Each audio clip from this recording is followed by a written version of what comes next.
নমস্কার, ওঙ্কার বাংলায় আপনাদের স্বাগত। সঙ্গে রয়েছে আমি সহেলি। নজর রাখবো এখনকার গুরুত্বপূর্ণ খবরে। প্রায় 11 ঘন্টার বেশি সময় জেরার পর গ্রেফতার কলকাতা পুলিশের ডিসি শান্তনু সিনহা বিশ্বাস। সোনা পাপ্পু মামলাতেই তাকে গ্রেফতার করা হয়েছে। রাত 9:30 নাগাদ তাকে গ্রেফতার করা হয়। খবর, জোর করে জমি দখল মামলায় তাকে জিজ্ঞাসাবাদ করে ইডি, কিন্তু তার বক্তব্যে একাধিক অসঙ্গতি পাওয়ায় তাকে শেষ পর্যন্ত গ্রেফতার করা হয়। শুক্রবারই তাকে আদালতে তোলা হবে বলেই জানা যাচ্ছে। ইতিমধ্যেই তার সঙ্গে সোনা পাপ্পুর আর্থিক লেনদেনের যোগসূত্র মিলেছে বলেও খবর। এই শান্তনুকেই একসময় ব্যক্তিগত নিরাপত্তার কাজে নিয়োগ করেছিলেন প্রাক্তন মুখ্যমন্ত্রী মমতা বন্দ্যোপাধ্যায়। বৃহস্পতিবার সকাল 11টা নাগাদ সল্টলেকের সিজিও কমপ্লেক্সে ইডির অফিসে আসেন শান্তনু সিনহা বিশ্বাস। এর আগে তাকে একাধিকবার তলব করা হলেও তিনি হাজিরা দেননি। অবশেষে গ্রেফতার করা হয় শান্তনু সিনহা বিশ্বাসকে।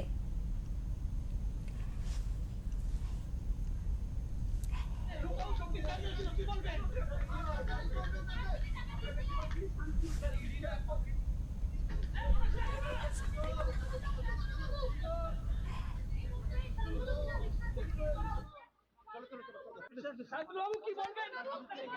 স্কান্দারের সঙ্গে কোনো কানেকশন কেন গ্রেফতার করা হলো? দীর্ঘ জিজ্ঞাসাবাদে লুকাও চব্বিশ দাঁড়িয়ে ছিল, কি বলবেন?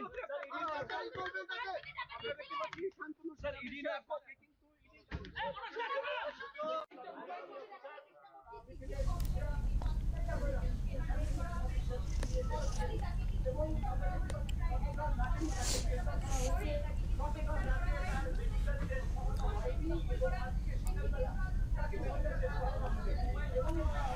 আপনাদের আরো একবার জানিয়ে রাখবো, প্রায় 11 ঘন্টারও বেশি সময় জেরার পর গ্রেফতার কলকাতা পুলিশের ডিসি শান্তনু সিনহা বিশ্বাস। সোনা পাপ্পুর মামলাতেই তাকে গ্রেফতার করা হয়েছে। রাত 9:30, প্রায় 9:30 নাগাদ তাকে গ্রেফতার করা হয় বলেই খবর।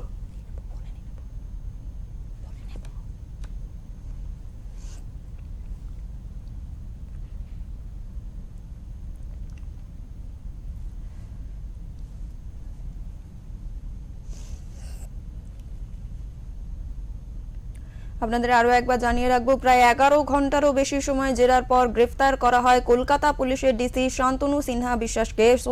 সোনা পাপ্পুর মামলাতেই তাকে গ্রেফতার করা হয়েছে বলে খবর। রাত প্রায় 9:30 নাগাদ তাকে গ্রেফতার করা হয়। খবর, জোর করে জমি দখল মামলায় তাকে জিজ্ঞাসাবাদ করে ইডি, কিন্তু তার বক্তব্যে একাধিক অসঙ্গতি পাওয়ার পরেই কিন্তু তাকে গ্রেফতার করা হয়। আমাদের সঙ্গে রয়েছে আমাদের নিউজ কোঅর্ডিনেটর তাপস মহাপাত্র। আমি সরাসরি তার কাছে চলে যাব।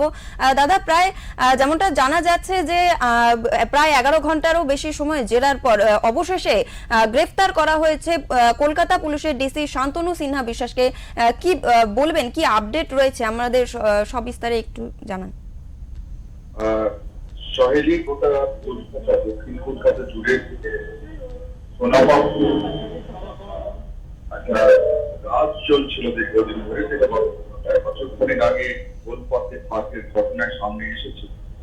এবং সেই সময় সোনা পাপ্পুর নাম শোনা যায় এবং তার যে বিভিন্ন রকম অবৈধ কাজপত্র, জেআরি কাজপত্র, জমি দপ্তর থেকে কুমোদানি থেকে বিভিন্ন রকম, এবং তাকে তার সঙ্গে সেই তদন্তে নেমে বেরিয়ে আসছে যে বিশেষ না কলকাতা পুলিশের ডিসি পদমর্যাদার শান্তনু সিনহা বিশ্বাসের না।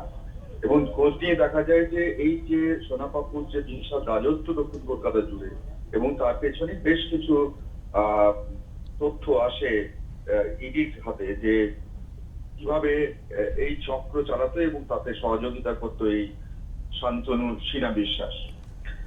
তো তখনই আমরা শুনেছিলাম যে ভোটে ঠিক আগে বর্তমান মুখ্যমন্ত্রী শুভেন্দু অধিকারী বলেছিলেন যে এই সোনা পাপ্পু মামলায় এই শান্তনু বিশ্বাস অবশ্যই গ্রেপ্তার হবে। তো নতুন সরকার আসার পর প্রথমে দেখা গেল সেই দৃশ্য যে দীর্ঘদিন গা ঢাকা, বহুবারই তাকে তলব করা হয়েছে জিজ্ঞাসাবাদের জন্য, কিন্তু বিভিন্ন অছিলায় তিনি গা ঢাকা দিয়েছিলেন।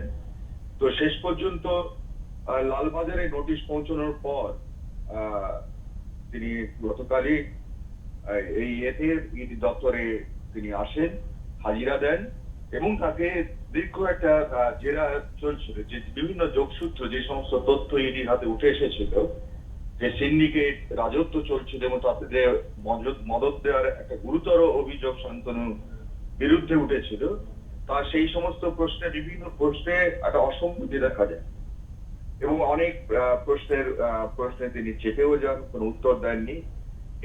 এরপর প্রায় 10 ঘন্টা জিজ্ঞাসাবাদের পর অবশেষে যে অসঙ্গতি ধরা পড়ে এবং সেখান থেকে এই শান্তনু সিনহা বিশ্বাসকে গ্রেপ্তার করে।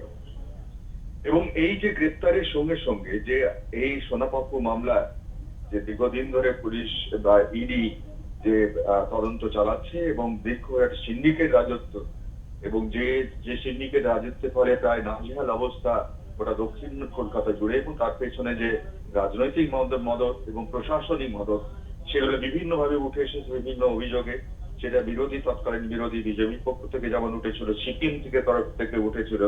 সেখানে বেশ মনে আছে যে মোহাম্মদ সেলিম তিনি সরাসরি বলেছিলেন যে এর পেছনে তৃণমূলের যোগসাজশ, এই শান্ত সিনহাকে মদত দেওয়ার অভিযোগ উঠেছিল প্রকাশ্যে।